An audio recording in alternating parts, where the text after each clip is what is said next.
noite a todas e a todos que nos assistem.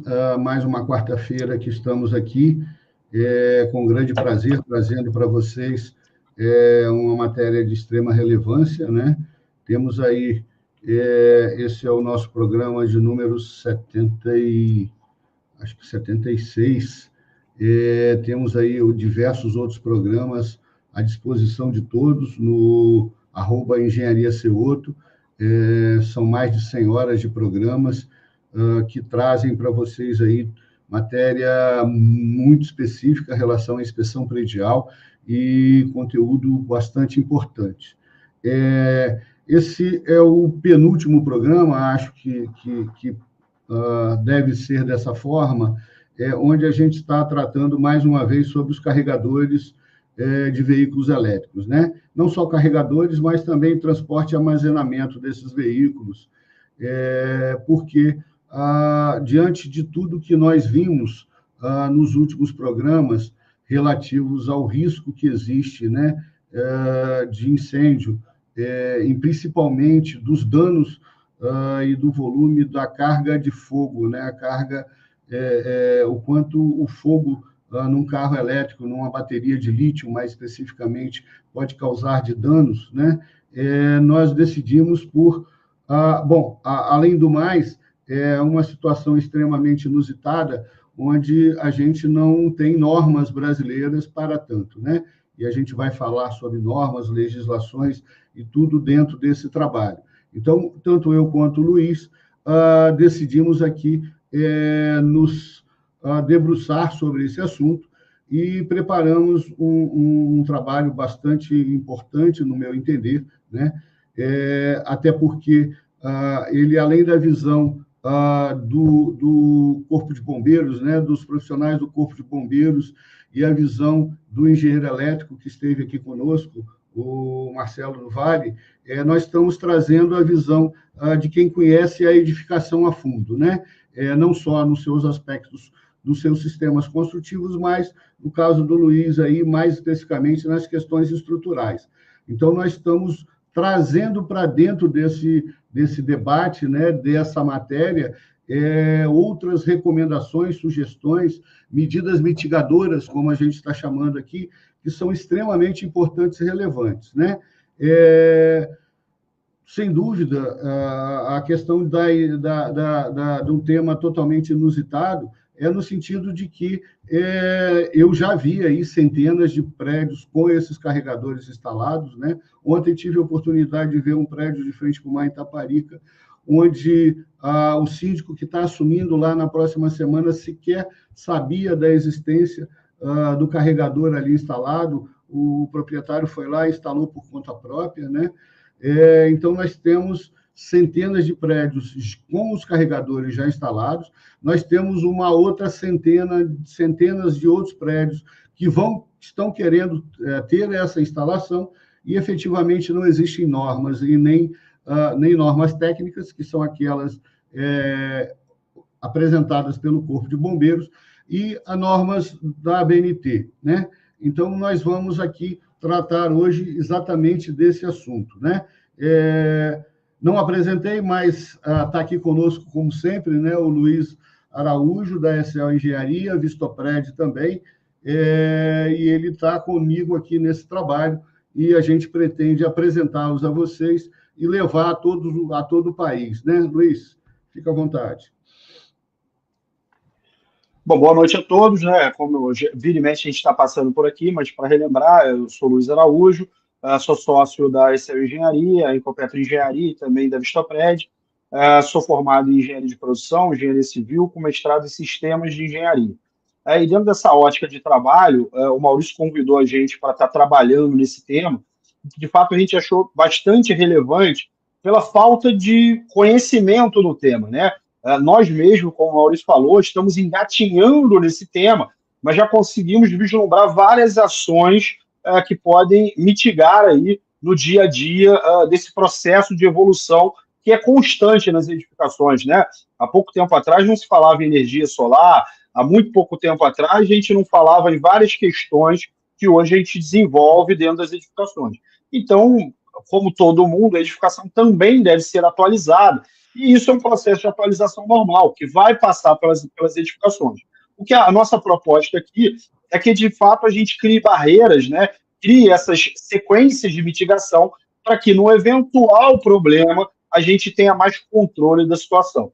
Eu acho que é mais ou menos esse tema de hoje, né, Maurício?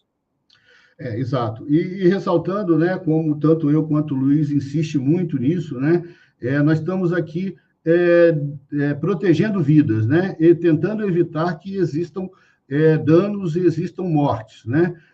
Sem dúvida, é o nosso principal objetivo, que a engenharia trabalhe no sentido de dar segurança àqueles que habitam edificações, àqueles que, no seu dia a dia, trabalham em edificações, né? E todas as outras situações corriqueiras, né? Por isso é que a gente insiste na necessidade de um planejamento.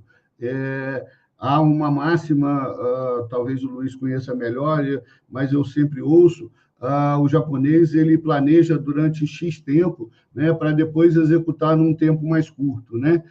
A gente muitas das vezes está cansado de ver aqui profissionais, pessoas com conhecimento técnico em outras áreas, executando obras, contratando profissionais sem nenhuma capacitação, né? E, com certeza, a gente está cansado de ver prejuízos e mais prejuízos, né? Aqui em Alphaville mesmo, o Luiz conhece bem, eu já estou cansado de ver profissionais e pessoas que contratam construções de casas milionárias sem nenhum critério técnico. Essa semana, de novo, eu vi isso acontecendo, e pior, né? Não tem a menor noção do tamanho do problema que vai chegar ali na frente. Recentemente, eu fiz um laudo de um prédio num condomínio ali na Rodovia do Sol, numa casa que custou aí algo em torno de 5 milhões, e quando o proprietário recebeu, ficou com um prejuízo, né, que, obviamente, ele está buscando responsabilidade de quase 2 milhões por erros construtivos, né? Então, é muita coisa errada que a gente vê no dia a dia. Bom, mas vamos lá. Antes mesmo da gente iniciar a apresentação desse trabalho, eu gostaria de lembrar, como disse há pouco, nós estamos, teoricamente, com o penúltimo, né, considerando que dá para a gente apresentar todo esse trabalho hoje, e já na próxima semana, eu também me preocupei no sentido de buscar trazer para todos aqueles que nos assistem, e já agradecendo aí ao Jonildo, que é do Rio de Janeiro, Marcos, a Anne, que estão aí nos dias a dia, né? Aí o Jonildo já apresentando as suas dúvidas, mas vamos lá. Já me preocupei em trazer para vocês conhecimentos a respeito das responsabilidades jurídicas, né? Porque, até então, nós, primeiramente, trouxemos profissionais que pudessem expor o tamanho do problema, isto é, os riscos que nós estamos correndo hoje, né? Por estar expostos a uma situação de que não foi planejada, não foi pensada, né? Dos quais não existem medidas efetivamente que podem e devem ser tomadas para minimizar esses riscos. Nós estamos aqui hoje apresentando um trabalho onde a gente está sugerindo diversas medidas mitigadoras e sugestões que precisam necessariamente ser tomadas, né? Senhores síndicos e síndicas, muito atento a isso que nós vamos apresentar para vocês aqui agora. E na semana que vem eu convidei o meu grande amigo, um excelente, melhor profissional na área jurídica, né? Dr. Wander Andrade, ele é advogado lá em São Paulo, e na área criminal, condominial, é a pessoa que, até hoje, não vi nada igual, né? Ele está passeando, já vi fotos dele na França, agora, depois vi fotos dele, essa semana vi fotos dele na Grécia, e semana que vem ele vai estar na Inglaterra, em Londres, e vai, ainda assim, se dispor a conversar conosco aqui, trazer todas as informações jurídicas relativas a esse assunto. Também convidei a doutora Érica, ela é uma excelente advogada na área condominial também do Espírito Santo, a gente tem muitos trabalhos em conjunto, e eu tenho certeza que os dois vão poder contribuir muito para trazer esse assunto, né, essa discussão aqui na questão jurídica. Mas vamos lá, Luiz, vamos tratar primeiro das questões de mitigação, né? Damares, por favor, apresenta para os nossos as pessoas que nos assistem esse material, né, que a gente intitulou Carregadores, transporte e armazenamento de carregadores, transporte e carregamento de veículos elétricos, obviamente baterias de lítio, né, nós estamos tratando efetivamente de bateria de lítio, mas no mercado não existe nenhum outro tipo hoje de bateria que não seja a de lítio, né? Então, a gente inicia aí com uma série de considerações, né? Primeira, a questão do grande volume, né, que tá havendo de importação, desculpa, e venda, né? As vendas de veículos elétricos e híbridos estão batendo recordes e recordes todos os meses, né? Nós trouxemos esses números aqui há programas atrás, especialmente o Espírito Santo, ele está sendo a porta de entrada desses veículos, né? Então, nós temos milhares de veículos estocados no porto de Capoaba, nós temos milhares de veículos, uma quantidade ainda maior de veículos estocadas aqui, armazenadas aqui, da minha casa, a 4 quilômetros, né, 4.000 metros daqui onde eu moro, né, o que é um risco enorme, porque o incêndio ali seria de gravíssimas proporções, e nós já explicamos aqui os danos que isso podem causar, né? Então, também explicamos a forma com que esses carregadores, ao serem abastecidos, eles podem entrar pegar fogo, né? Conforme Marcelo, lembrando aqui o que ele disse, né? O carro elétrico, na hora que está sendo usado, ele é extremamente seguro, muito mais até do que o carro a combustão. Ocorre que o momento crítico é a hora do carregamento da bateria, onde ela passa a ter a sua inversão de polaridade, e aí o risco maior de incêndio, né? Também é importante se dar conta, e a gente não comentou isso aqui ainda, mas as inúmeras, milhares e milhares de bicicletas elétricas, patinetes elétricos, scooters elétricas, motos elétricas, que estão aí no dia a dia e nas nossas ruas, né? E essas baterias, ela, apesar de ter um poder menor de dano, né? Porque são menores, mas já aconteceu casos, inclusive aqui na Grande Vitória, o capitão Breda, que esteve conosco num dos programas anteriores aqui, e numa palestra que fez recentemente no Corpo de Bombeiros, demonstrou lá os casos que nós tivemos, né? Pessoas que estão pegando essas baterias, levando para dentro das suas casas, né? Aí você tem o problema dentro do elevador, né? Já houve casos no mundo onde bateria dessa pegou fogo dentro do elevador e o dano foi enorme. Nós temos baterias de motos e bicicletas sendo colocadas para carregar ao lado de fogão, né? Em tomadas ao lado de um fogão, por exemplo, onde o risco é absurdamente alto, né? Então, tudo isso nós tentamos trazer para esse documento como orientação, como medida mitigadora que possam vir a ser minimizados, né? O grande problema dessa brincadeira, né, Cioto, é que o pessoal começa a achar que esses veículos com essas baterias de lítio estão como eletrodoméstico, né? Que a gente está acostumado a comprar, levar para casa, pluga na tomada, funcionou, né? Carreguei meu notebook, agora eu posso desligar e usar ele normalmente. Ainda não está consagrado, né? As instalações elétricas não estão preparadas, o público em geral não está preparado, né? Como a gente pode ver, o corpo de bombeiro, as normas ainda não estão preparados, por isso esse tema é importante e corrobora no nosso documento aí, né?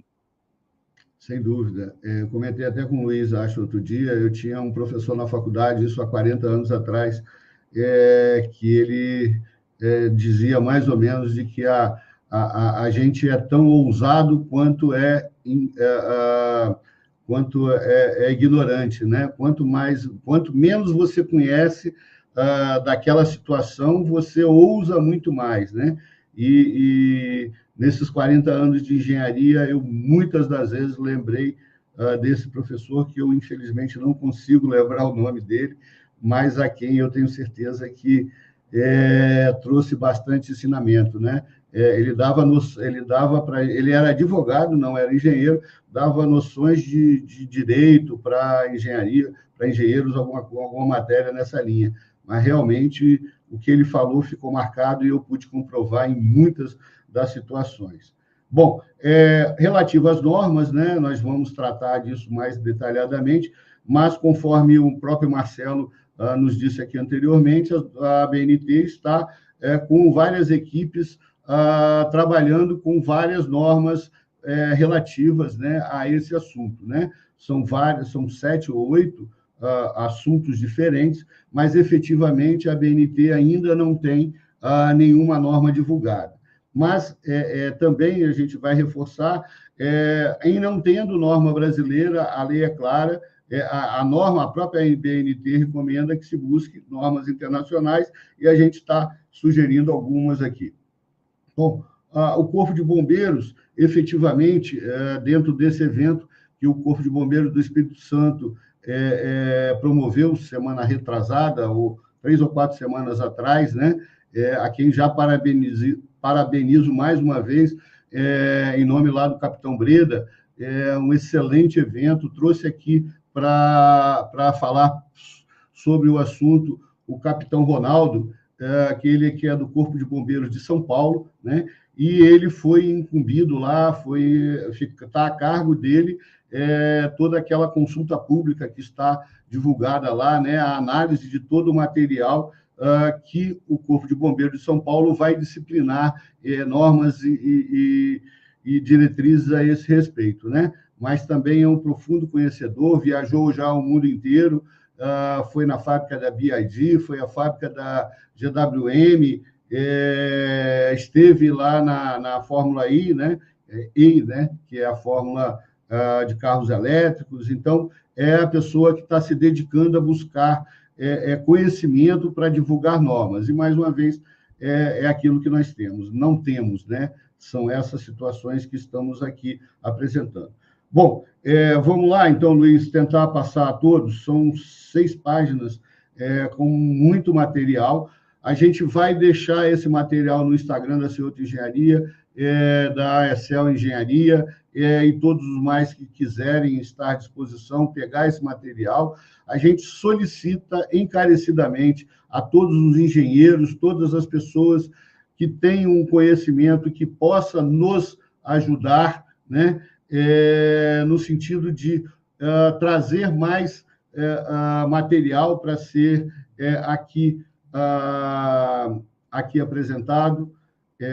Luiz, toca um minutinho aqui, surgiu um imprevisto aí. Vai lá. Beleza. A ideia de verdade é que vocês possam estar participando junto com a gente desse material, né? Como eu falei no início, é um tema muito novo, que a gente não tem aí, toda a habilidade, tanto da parte de engenharia quanto da parte de segurança, para que a gente possa efetivamente estar tratando desse tema. Então, a gente preparou esse documento, até a Damares, se quiser passar mais parte do documento, preparou esse documento com algumas medidas, né, que a gente vem buscando de referências normativas anteriores, de referências normativas de outras nacionalidades, juntando com a experiência adquirida, com os poucos casos que a gente já tem relato, e formatamos esse documento como uma espécie de documento que vai ficar aberto para uma consulta pública, onde o Maurício falou, né, que efetivamente vocês possam estar aí colaborando com a gente, né, dando sugestões, indicando casos que eventualmente vocês já tenham participado deles, né? Eu costumo sempre explicar a norma para os síndicos e para os leigos, que a norma nada mais é que o conhecimento técnico passado de geração para geração.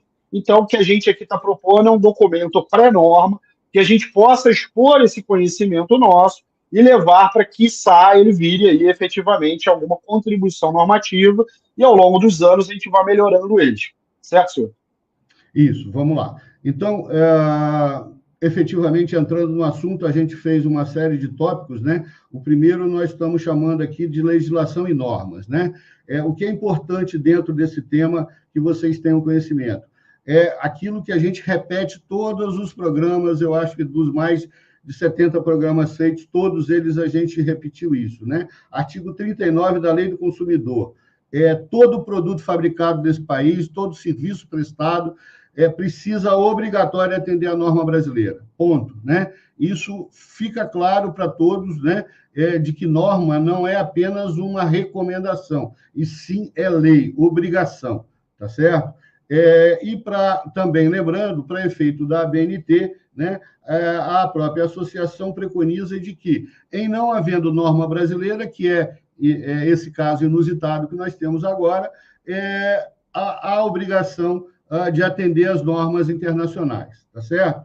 Então, para efeito de normas internacionais, nós temos a norma americana, né, que está aí informada, que é a ANSI/UL 2202, e há uma norma internacional que é IEC 603647722, né? Essas duas normas estão aí no Google, podem ser acessadas. Quem quiser avaliar, estudar em cima delas, é óbvio que está um material de extrema complexidade, né? Porque estudar a norma brasileira em português já é difícil, né? Estudar uma norma americana em inglês, por mais que ela possa estar sendo traduzida, é sempre bastante complicado.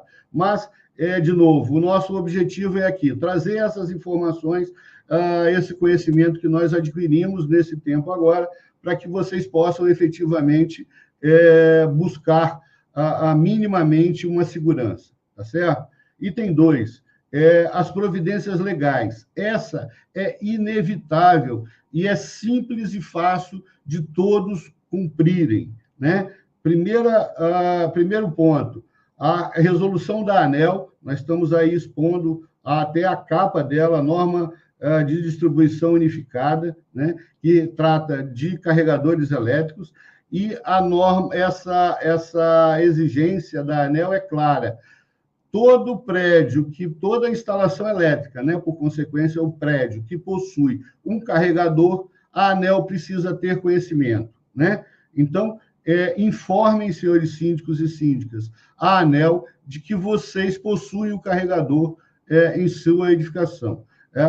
Mas o carregador foi feito de forma,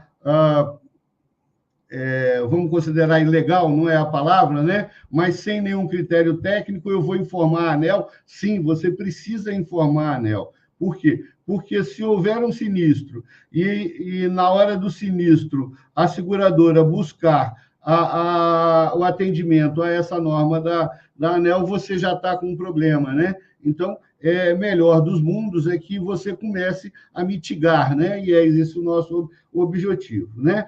O segundo objetivo aí, aí, na verdade, é uma sugestão, recomendação, é que você também informe ao Corpo de Bombeiros da sua cidade, né, do seu estado, a instalação elétrica, a instalação de carregadores, tá? E aí eu vou explicar, essa foi uma colocação que eu fiz por similaridade, né? Vejam, quando a gente aprova um projeto de prevenção e combate a incêndio e pânico no Corpo de Bombeiros, nós temos que informar ao Corpo de Bombeiros, através de projeto, onde está o ponto de registro do gás da edificação, né? O Corpo de Bombeiros não busca avaliar as instalações de gás da edificação, mas ele precisa saber onde está aquele registro, onde o gás que sai da rua vai para dentro da edificação, ou a central de gás que está ali naquela edificação, quando ela existe, né? Porque às vezes não existe, se tem um local de registro. Por quê? Porque no momento em que o Corpo de Bombeiros chega para as primeiras providências, no caso de um incêndio, a primeira providência que ele vai tomar é fechar o gás, né? Evitar com que a edificação tenha o gás dentro, que vai causar danos maiores. Então, a minha sugestão é essa, nós vamos buscar o Corpo de Bombeiros, né? De novo, explicando, todos eles, eu acredito, né, no país, mas pelo menos Espírito Santo, São Paulo e Sergipe, né? Sergipe, eu digo porque o Marcelo estava lá semana passada, está tratando de buscar normas técnicas para esse assunto, né? Então, a minha sugestão para o Corpo de Bombeiros é que, já de imediato, ele comece efetivamente a cadastrar lá no projeto, né? Lá no documento de cada um dos projetos que estão lá arquivados no Corpo de Bombeiros, essa informação. Qual tem carregador, qual não tem, qual a quantidade de carregadores e mais as informações pertinentes, tá certo? Luiz, quer falar alguma coisa? Sim, né? Como a gente sempre fala aqui, a informação é tão importante quanto ter, né? Puxando um pouquinho para o lado da manutenção. Fazer a manutenção é importante, mas registrar a manutenção, saber que foi feito é importante. Nesse caso, é sumariamente importante que a gente tenha esses dados, que a partir desses dados que a gente vai poder gerar as estatísticas e vamos chegar naquele documento final que cada vez mais vai gerar segurança para o usuário. Então, aqui só vem corroborar. Ora, para a gente estar informando a ANEEL que existem esses carregadores e também o Corpo de Bombeiro, que vai ser a primeira entidade que vai aparecer lá para salvar nossas vidas no primeiro sinistro. Sem dúvida. Bom, no item 3, nós estamos aqui tratando exatamente daqueles veículos, né, micromobilidade, a palavra mais elegante para se dizer, né? Nós estamos aqui tratando de bicicletas, patinetes, scooters, e todos os outros que possam vir, né? Que é o dia a dia. Hoje, se você entrar, por exemplo, num prédio comercial, olha lá o local destinado no shopping, olha lá o local destinado às bicicletas, que você vai ver lá centenas de veículos desses de micromobilidade, né? Então, e isso tem causado incêndios, isso tem causado sinistros, e o Corpo de Bombeiros tem lá, apresentou no último evento lá, apresentou lá diversos casos, né? Então, nós separamos aqui das questões das residências unifamiliares, né? Na minha casa, por exemplo, eu tenho 2 carros aqui, um híbrido, os 2 são híbridos, mas um com carregamento de energia e outro não é. Então, das residências unifamiliares e das residências multifamiliares, né, que são os prédios, e os edifícios comerciais, né? Basicamente, as mesmas situações. Eu vou ler rápido aqui, só para constar, né? Primeiro, usar equipamentos certificados e com origem conhecida, né? O Marcelo foi enfático ao falar sobre isso, o capitão Breda também foi enfático, né? Não fique comprando, não é como o celular, onde você compra um carregador Xing Ling e ele vai causar um danozinho ao celular, vai queimar, vai explodir, vai machucar alguém, né? Nesse caso, o risco de dano é muito superior. Então, cuidado com equipamentos que não sejam normatizados, não sejam do fabricante originalmente do equipamento, né? Destinar local adequado para o carregamento, né? Nós já vimos aí, através de demonstrações que o capitão Breda fez, que pessoas colocaram bicicleta, por exemplo, para carregar do lado de um carro e na rota de fuga, isto é, na saída de um imóvel, né? Então, pegou fogo ali, você não pode sair por ali, o fogo vai se estender para o carro e tudo mais. Então, é extremamente importante que se pense no local onde vai carregar, né? Evite carregamentos à noite, né? E evite também, e sem o monitoramento, né? Carregar carro, moto, bicicleta, não é igual carregar celular, né? De novo, o dano é muito maior. Então, você tem que colocar em local visível, local próprio, não pode ser em qualquer lugar, e sobre a sua sobre a supervisão de alguém, né? A visão de alguém. E acabou de carregar, vai lá e descarrega, vai lá e desliga, né? Você não pode ir lá, vou botar a bateria da minha moto aqui para carregar, vou esquecer dela, né? Tem um caso, inclusive, dois casos, um em Cariacica e um na Serra, onde a bateria na Serra, a bateria estava na varanda, o estrago foi menor, né? Mas na Serra, em Cariacica, a bateria estava sendo carregada do lado de um fogão e do lado de um bujão de gás, né? Por sorte, não explodiu, mas poderia efetivamente ter causado muitas mortes, tá certo? Carregamento em locais fechados é a questão do elevador que nós comentamos, né? Já explicamos várias vezes. Os gases que são expelidos pela queima da bateria de lítio, eles são extremamente tóxicos, né? Inclusive, o próprio Corpo de Bombeiros ele tem extrema dificuldade no sentido de definir como é que vai fazer esse combate ao incêndio em função dos riscos que coloca a vida das pessoas que vão fazer isso, né? E seguir orientações do fabricante. Então, nós apresentamos aí para vocês aquilo que a gente entende que são medidas necessárias de conhecimento e proteção, né? Aí, o item 4, o Luiz é o especialista em concreto armado, eu vou deixar por conta dele falar aí. Vai lá, Luiz. Vamos lá, falando um pouquinho rápido aí do item 4, mas, na verdade, são as proteções da estrutura de concreto armado, né? A gente dimensiona a estrutura por um tempo definido por norma de resistência a fogo, mas a gente já sabe que o incêndio da bateria de lítio é um incêndio atípico e que tem uma duração muito alta. Então, essa duração desse incêndio, seja combatendo o incêndio, ou seja simplesmente deixando lá ele se exaurir até acabar a bateria, ele dura em torno de 2 horas, que é o tempo que a gente já calcula uma estrutura máxima, né? Ou seja, já ficou incompatível a norma.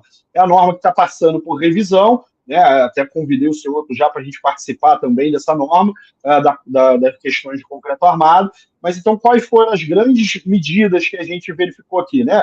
Verificar, né, a aprovação principalmente dos projetos de atendimento à norma, exigir também que o projetista estrutural certifique esse projeto, ou seja, que efetivamente ele tenha conhecimento que vai ter a carga lá elétrica, a carga de fogo, e aí comece a majorar, né, e não a minimizar, como a gente faz na maioria dos casos, né, revisar a estrutura e validar a mesma, ou seja, a gente precisa cumprir a norma quando a gente fala de revisão de projeto, né? Localização dos pontos de recarga, como o senhor também mencionou, geralmente esses sinistros acontecem na hora do carregamento, ou seja, enfatizar que se a gente carrega esse carro, que é a hora crítica dele, justamente num ponto onde, sei lá, tem um pilar de grande importância, que tem uma contenção da edificação, né?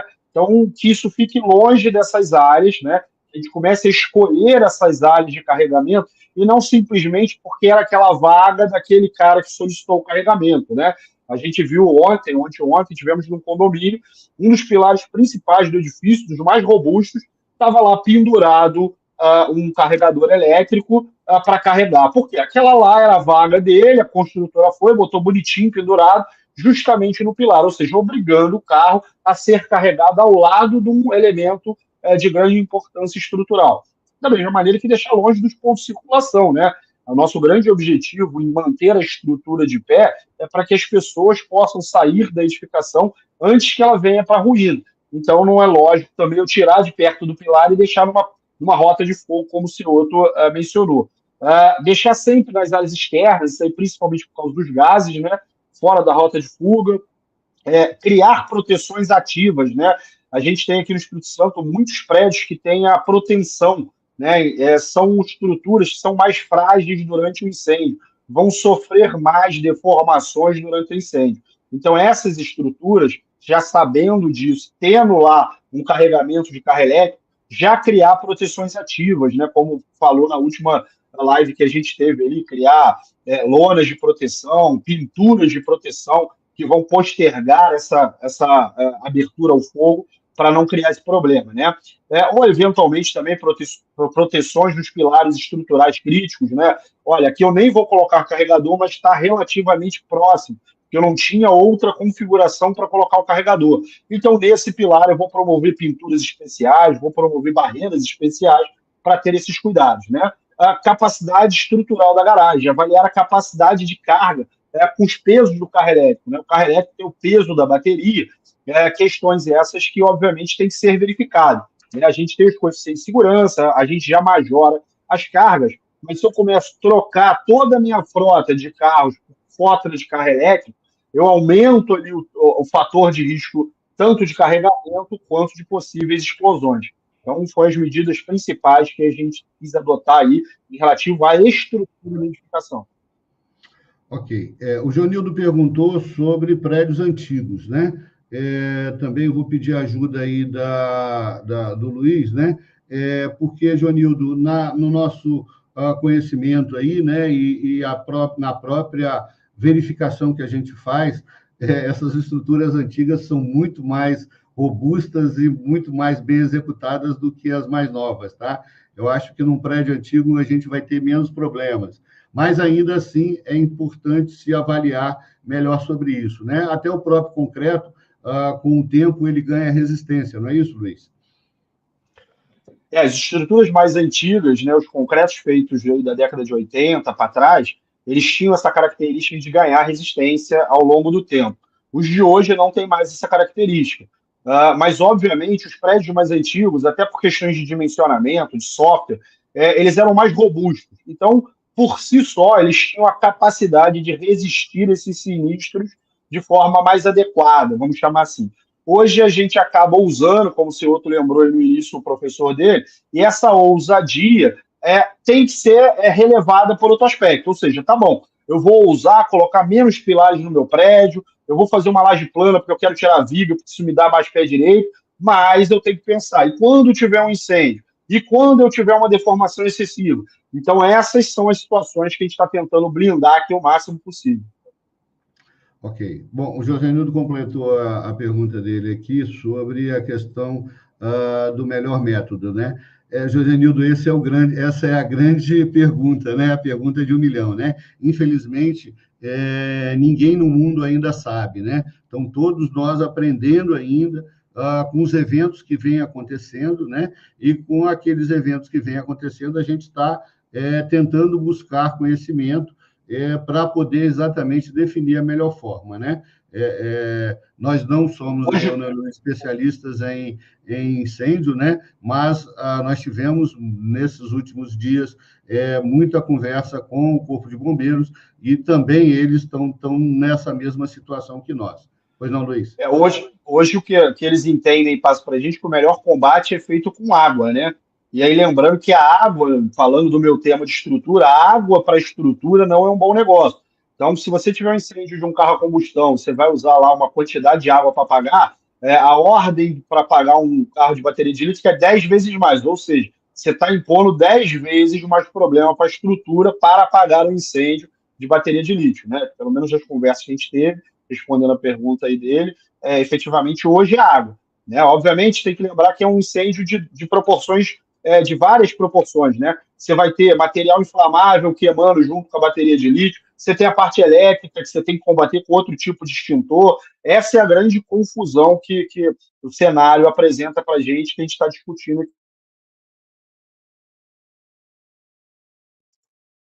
Foi, Cioto.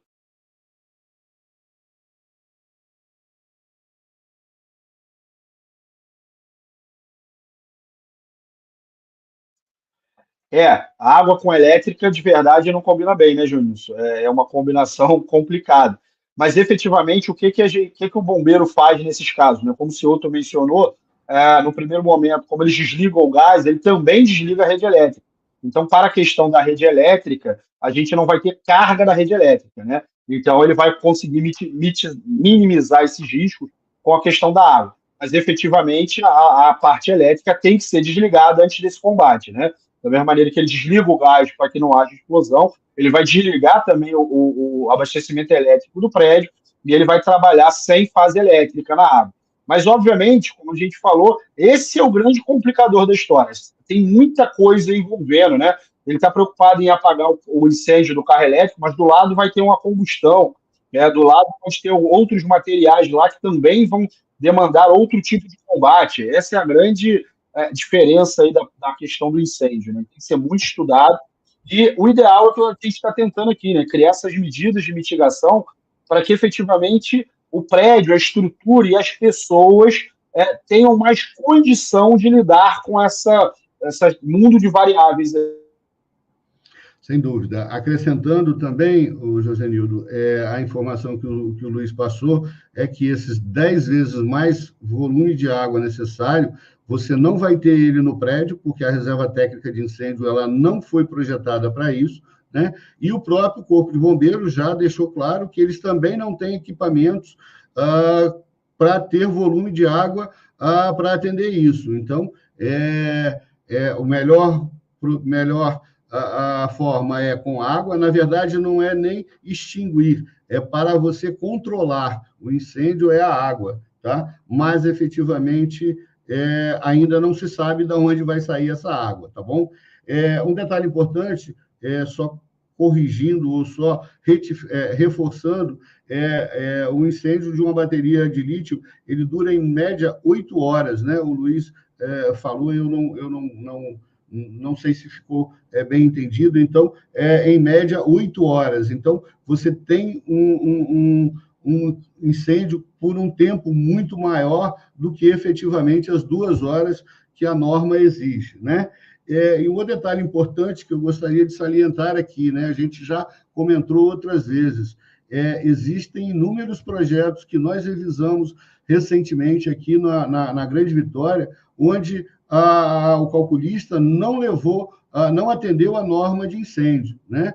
E aí nós já tivemos, inclusive, discutindo esse assunto com o Corpo de Bombeiros. O Corpo de Bombeiros alega que não tem profissional capacitado para fazer essa análise estrutural, e eu nunca vi nenhum projeto estrutural sendo levado ao Corpo de Bombeiros, e, por outro lado, alega que exige do calculista uma declaração de que o projeto atende, né? Mas eu também nunca vi nenhum calculista fornecendo essa declaração. Por isso é que nós insistimos aí na necessidade de uma revisão, quando for necessário, né, do projeto elétrico e da edificação, no sentido de ter certeza que ela realmente vai atender às normas conforme preconizadas, né? Porque nós temos um exemplo de um prédio onde, inclusive, foi instalado lá, eu fui confirmar lá, e foi instalado carregador lá, e que, segundo a análise que a ESEL fez, os pilares não resistem a 30 minutos de fogo, né? Então, você imagina, com 30 minutos de colapso, não vai precisar nem da água, né, Luiz? Porque o prédio mesmo vai desabar e vai apagar tudo, né? Então, são situações que, quanto mais a gente conhece, mais a gente fica preocupado, né? A gente, muitas das vezes, é taxado de terrorista aqui, né, Luiz? Mas não é por má fé ou má vontade, né? É simplesmente porque conhece os riscos e está tentando alertar de que o perigo existe, né? As pessoas preferem ignorar, e aí, às vezes, aí depois vai chegar e dizer, houve uma catástrofe, caiu uma viga, foi uma catástrofe. Não é catástrofe nenhuma, é morte anunciada. Nós estamos informando que existem a necessidade de conhecimento. As pessoas preferem negligenciar e não tocar. Mas vamos lá, para a gente dar tempo de fazer tudo isso agora, nesse programa. Então, nas medidas elétricas, por óbvio, nós não somos os melhores e nem os especialistas na parte elétrica, nós buscamos trazer aqui informações que são relevantes, né, do próprio Marcelo, que é engenheiro elétrico, né? Então, são as inspeções regulares, né, da sobrecarga e dos efeitos, a conformidade com as normas de segurança elétrica, isto é, o projeto elétrico precisa ser revisado para ver se ele está em conformidade, né? E um sistema automático de desligamento da energia, né? Segundo as informações que nós vimos até agora, na questão elétrica, é fundamental que, ao haver algum sinistro, algum incêndio, a energia seja encerrada, seja desligada de imediato, tá certo? Bom, aí nas medidas de prevenção e combate a incêndio e pânico, né, que são aquelas que são preconizadas exatamente pelas normas existentes e pelo projeto, né? O que a gente viu aí, repetindo aí o que o Luiz falou, o sistema mais eficiente é água, portanto, o sprinkler, né, que são aqueles chuveirinhos, né, vulgarmente chamados de chuveirinhos, são os equipamentos mais eficientes para isso, né? E aí é importante lembrar que, para efeito de norma, hoje somente prédios comerciais, em algumas situações, né, prédios com mais de 20 pavimentos e tudo mais, têm a obrigação dos sprinklers, né? Prédio residencial, por exemplo, não tem obrigação de sprinklers. Ocorre que, num prédio residencial onde não existe sprinklers, que é a grande maioria dos casos que eu conheço, onde o carregador está instalado, né, por sugestão e uma recomendação do próprio capitão Ronaldo, do Corpo de Bombeiros de São Paulo, existe a possibilidade de você buscar apenas um ponto de sprinklers para cima da vaga onde o carregador ali está, né? E você vai buscar a alimentação dele no próprio sistema de hidrante já existente, que é pressurizado. Então, é uma forma bastante eficiente, bastante eficaz, de custo baixíssimo, onde você vai proteger aquela instalação que foi colocada lá sem nenhum critério, né? Lembrando que isso nós estamos falando para imediato, vamos dizer assim, um período onde a norma ainda não existe, tá? A partir do momento... Paliativo. Hein? Desculpa. Um paliativo. Um paliativo enquanto a norma ainda não existe. A partir do momento que a norma sair, aí obrigatoriamente vai ter que se atender à norma. Mas, de forma preventiva e mitigadora, instalar hoje um ponto de carregamento, um ponto de sprinkler em cima das vagas já existentes no meu entender, um grande ponto mitigador, né? Utilização de água, né? Já foi explicado aí. Manutenção e testes regulares dos equipamentos, né? Isto é, ter os seus equipamentos de prevenção e combate a incêndio e pânico devidamente manutenidos, né? Isso a gente repete todos os dias aqui, mas, infelizmente, na grande maioria das vezes, isso não é ouvido, né? Outro detalhe importante, vamos seguir. Sinalização e rotas de evacuação, né? De novo, não obstruir as rotas de fuga, né, as rotas de evacuação, e uma sinalização de emergência mais efetiva, principalmente próximo aos carregadores. Por quê? Porque a fumaça é densa, a fumaça ela é tóxica e há necessidade de uma evacuação rápida. Portanto, há necessidade de atender essa recomendação aí, tá?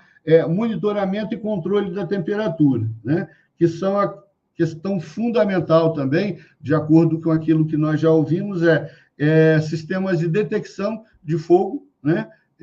Sistemas de alarme. Então, se nós temos um ponto de carregador de carro elétrico, nós precisamos ter ali um sistema de detecção, né? E a instalação de sensores de temperatura, né? Também para poder ter um trabalho mais efetivo, né? Plano de resposta a emergências, né? Aquilo que a gente vai comentar com propriedade agora mais para frente, que são as brigadas de incêndio, né? Em que pese tanto o Marcelo quanto o pessoal do Bombeiro fez muita restrição à brigada de incêndio, né? Restrição no sentido de que a brigada de incêndio, no modelo tradicional hoje existente, ela não tem treinamento capacitado, o próprio Corpo de Bombeiros não tem esse treinamento, né? Mas, no nosso entender, agora a questão da brigada ela vai vir com bastante força, no sentido de que, dentro desse modelo de brigada hoje existente, a gente possa inserir aí profissionais capacitados, competentes, que possam ter treinamento na questão do combate desse tipo de incêndio, né? Eu acho que é importantíssimo. O próprio aplicativo da Vistopred, ele tem esse formato, né? Essa possibilidade de você criar uma brigada envolvendo não um próprio prédio, mas envolvendo diversos prédios no seu entorno, e eu acho que a gente vai precisar efetivamente trabalhar isso com muito mais propriedade, né?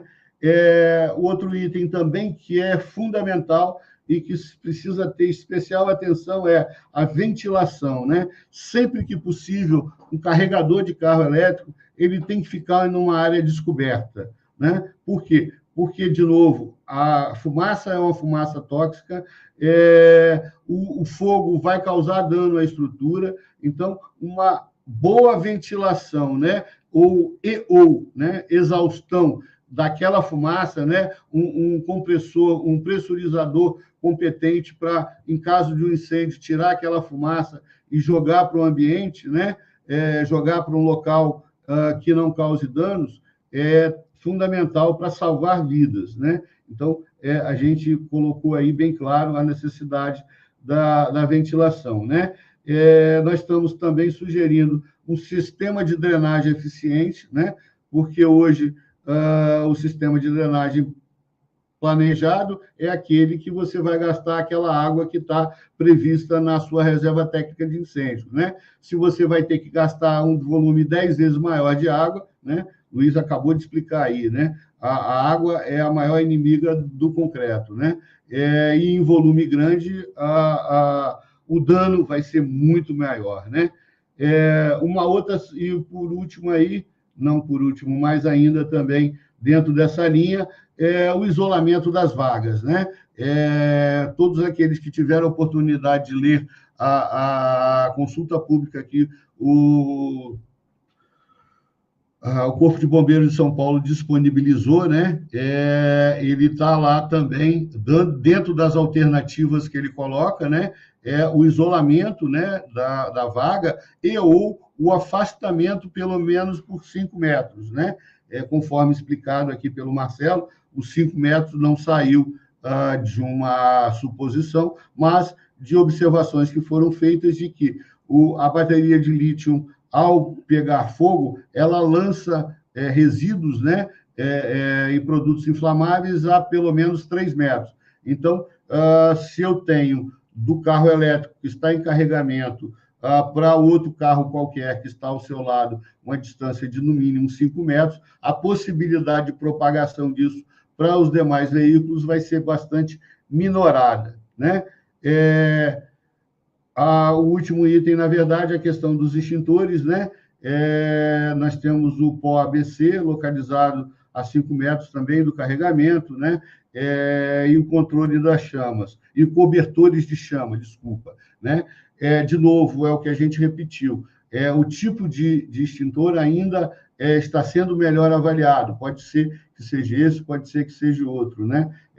Só tem que tomar o cuidado de saber que nós estamos apagando um fogo que decorre de um sistema elétrico. Então, tudo isso tem que ser bastante avaliado e bem melhor definido das proporções. O cobertor elétrico, o cobertor anti-chamas, desculpa, pelo que já foi colocado, também é uma excelente opção, mas a crítica que se faz, né, a ressalva que se faz, é a questão de saber usar. Então, não adianta também você, eu vou guardar aqui um cobertor anti-chamas, e na hora do carro pegar fogo, ninguém vai saber colocar ou lançá-lo, né? Então, ele tem que vir junto com toda essa tratativa. Correto, Luiz? Quer tocar aí?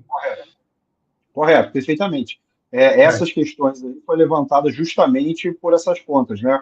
Na última live que a gente teve, o capitão lembrou lá do cobertor anti-chamas, até, por exemplo, carregar o carro já envolvido no cobertor anti-chamas, já seria uma boa opção, né? O extintor ABC está aí para um pequeno incêndio que comece na parte elétrica.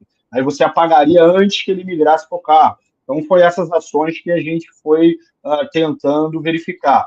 Pulando um pouquinho para o próximo item, detectar o incêndio, né? Se você consegue detectar nas primeiras horas, né, nos primeiros minutos, melhor dizendo, você ganha velocidade para poder ter as ações, né? Então, detector de fumaça, para começar a ver as brincadeiras, que a gente não tem isso nos estacionamentos, né? Manutenção periódica, tudo funcionando, não adianta ter os equipamentos, né? Manutenção, vou até um pouco além, né? Treinamento, né? Todo mundo tem nos seus prédios aí, quem está no prédio agora, tem lá os detectores de fumaça nos corredores, tem os alarmes de incêndio, mas alguém alguma vez tocou o alarme de incêndio, verificou quanto tempo o pessoal sai de casa? se é aquele tempo previsto, ou se o pessoal não leva a sério, poxa, eu vou daqui a pouco, eu ainda tenho que arrumar algumas coisas para sair, né? Ninguém faz ensaio, ninguém faz teste de como isso funciona, né? Pelo menos não aqui no Brasil, pelo menos eu nunca tive a oportunidade de ver isso nos prédios residenciais, né? Então é complicado, a gente precisa ter essa interação entre as partes. Sem dúvida. E um dado importante aí que o Marcelo colocou bem, e o Capitão Breda, o tempo do fogo numa bateria, dele se tornar incontrolável, é de 2 a 4 segundos, né? Ele causa danos num tempo muito rápido. Então, as medidas precisam ser muito rápidas para efetivamente ter alguma efetividade, né? Um detalhe importante, quando nós comentamos na questão da água, é o item 8 aí, as medidas de controle de contaminação, né? Então, se você tem um volume 10 vezes superior para apagar um incêndio, onde existem contaminantes, há de se ter certeza, né, de que toda essa água que vai sair desse combate, ela vai estar contaminada, né? E aí, se você destina isso à rede de drenagem, por exemplo, você está contaminando os mananciais que estão aí, né? Então, não existe aí, ao meu ver, ainda uma perspectiva até de tempo, né? Porque 10 vezes esse volume de água aí, a quantidade de água necessária para apagar um incêndio é tão grande que, se uma edificação tiver que ter esse local apropriado para a coleta dessa água, para um descarte depois, vai ser também bastante... Os prédios existentes hoje sem possibilidades, né? Vai se ter que pensar nisso para edificações novas, né? Que vão acontecer, vão ser realidade daqui a 3 anos, né? Até lá, quantos carros elétricos já pegaram fogo? Então, é uma situação bastante delicada, não sei se aí é mais para aqueles engenheiros ambientais, né? A gente pede o apoio deles nesse sentido, de tentar imaginar aí alguma solução que possa haver no sentido de tratar essa água contaminada, né? Na sequência, a gente traz aí as medidas de armazenamento e transporte de veículos, né?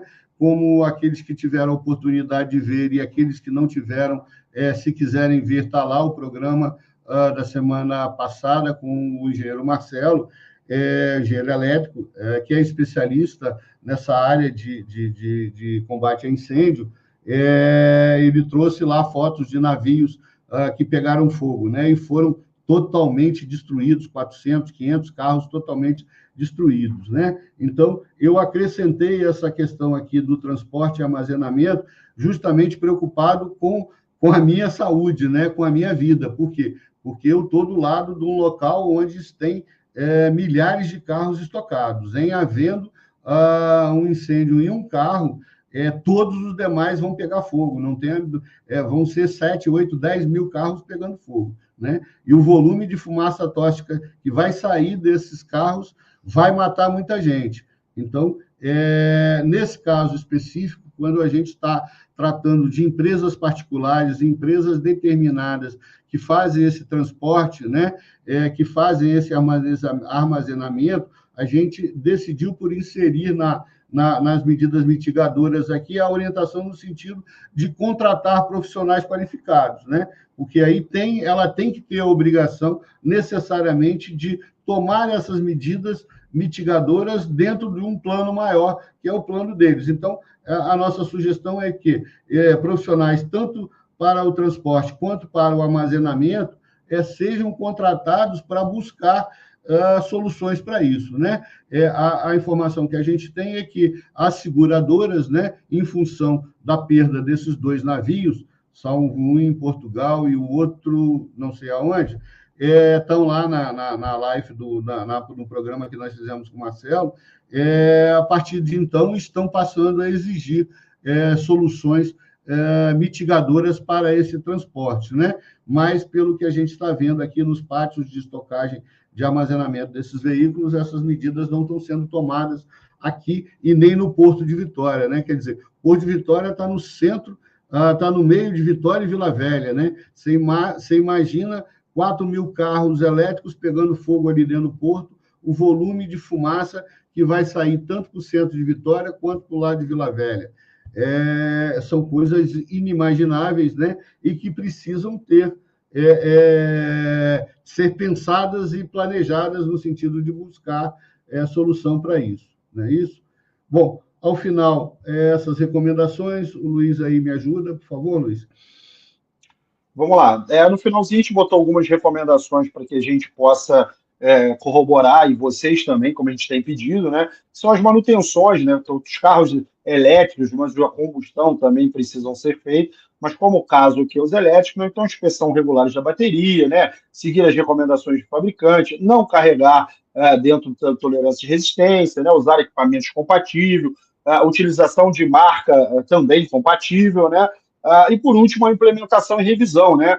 Que esse plano, que vamos dizer assim, essa ideia de mitigação que a gente está propondo aqui, e vai ter a colaboração dos senhores, efetivamente tenham aí, gradualmente sejam colocadas essas medidas em práticas e que a gente possa fazer revisão dessas medidas quando necessário, até que a gente tenha, de fato, um documento regularizador e que a gente possa seguir aí, e ele também vai ser atualizado ao longo dos anos, como todas as normas, né?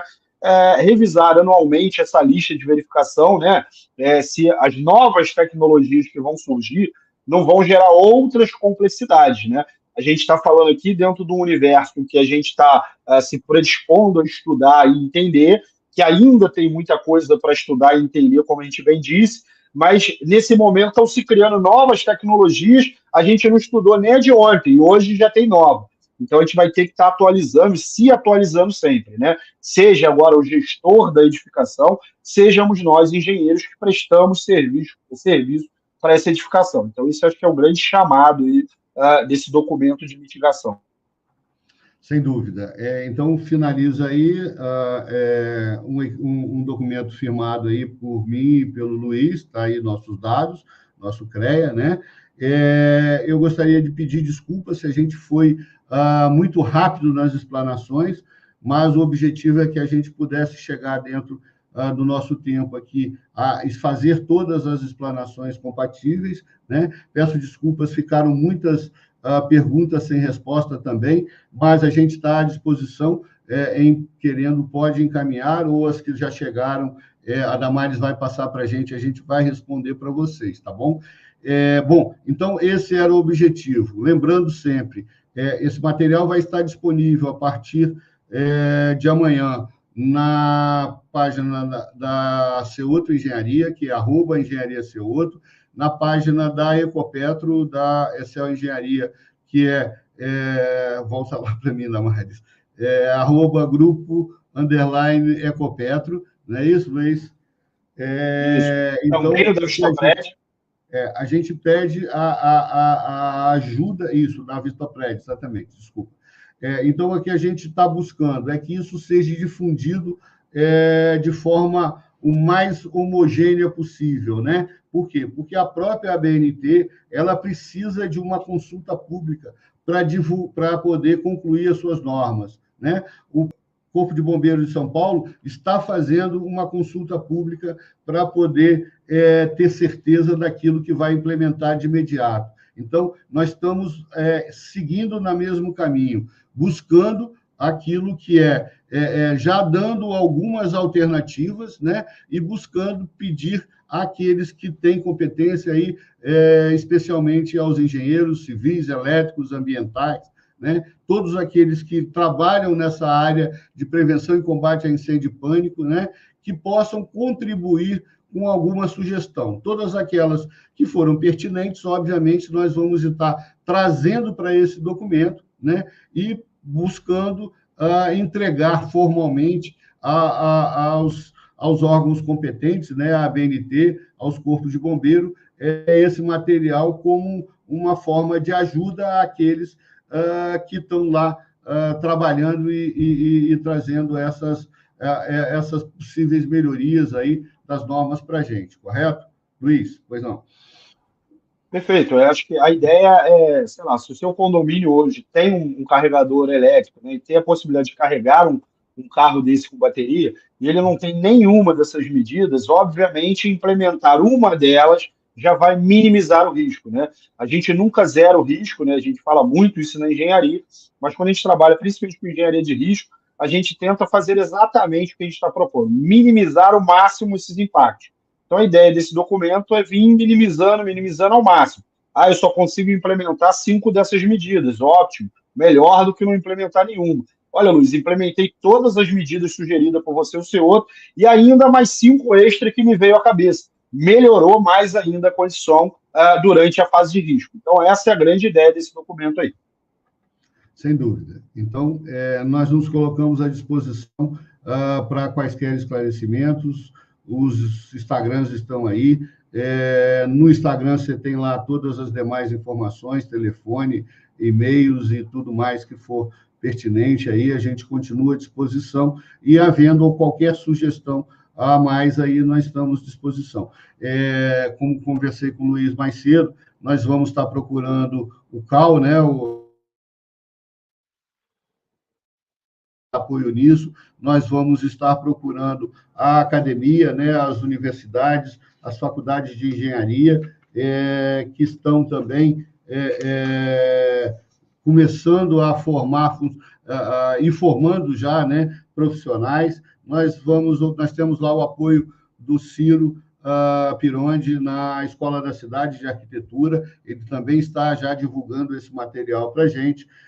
Vamos procurar todas as entidades pertinentes aí, né, a ADIPAD, e todas aquelas que envolvem engenheiros, o SENGE Rio, onde o Luiz tem dado palestras lá, né, as entidades de engenheiro do Espírito Santo também, e de todo o país nós vamos buscar, né? A gente pede lá o Jaziel, lá de Fortaleza, né, me lembra aí o nome do Arnaldo, lá de Fortaleza, Luiz?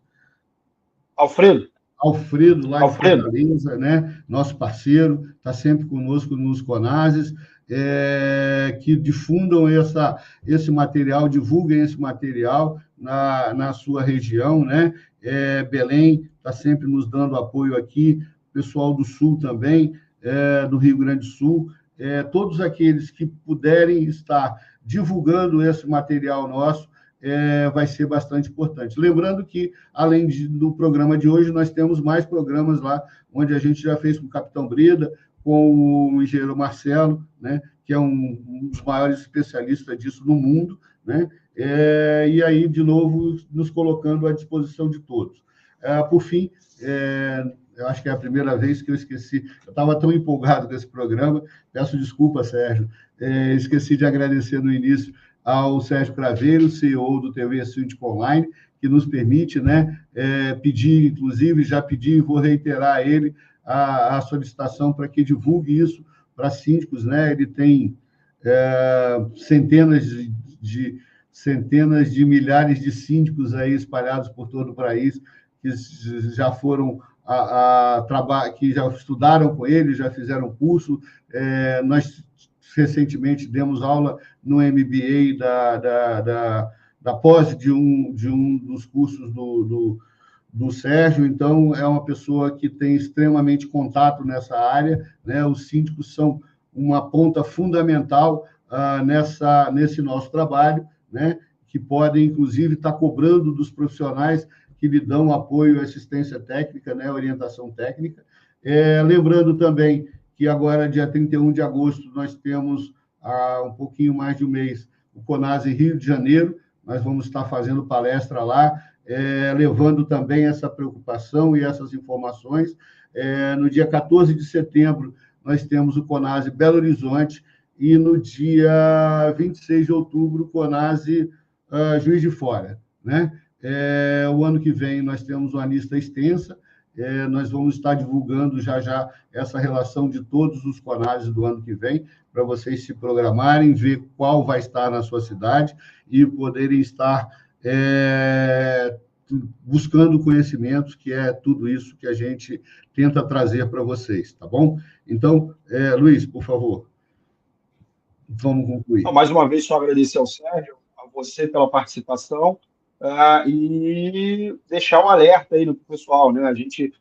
Eu enfatizo essa frase sempre, mas cada vez ela fica mais pertinente, né? Hoje a gente está criando um documento com vários cuidados. esperamos que a gente não venha aqui depois falar, poxa, coitado, ó, sabia das mitigações e não tomou nenhuma providência, né? Nem colocar lá uma sinalização, não deixar que ficasse no caminho de rota de fuga. E agora a gente tem um sinistro grave. Então, só reforçando, quem não escuta, cuidado, escuta, coitado, e a gente espera não falar isso mais vezes aqui e começar a falar, né? Olha que bom, a engenharia melhorou, olha que bom, tivemos um incêndio, foi tudo controlável, porque as medidas de mitigação fizeram efeito. Esse é o grande objetivo aqui nosso no dia a dia. Tchau, tchau. Ok. Por fim, na próxima semana, na próxima quarta-feira, teremos tudo isso avaliado da ótica jurídica, né? Tudo aquilo que os senhores síndicos sabem perfeitamente que vai direto para o CPF dos senhores. Então, um grande abraço a todos, uma boa noite e espero rever vocês na próxima quarta-feira. Agradecer a Damares, que está sempre nos dando apoio aí, eu sempre esqueço de agradecer a ela. Um grande abraço.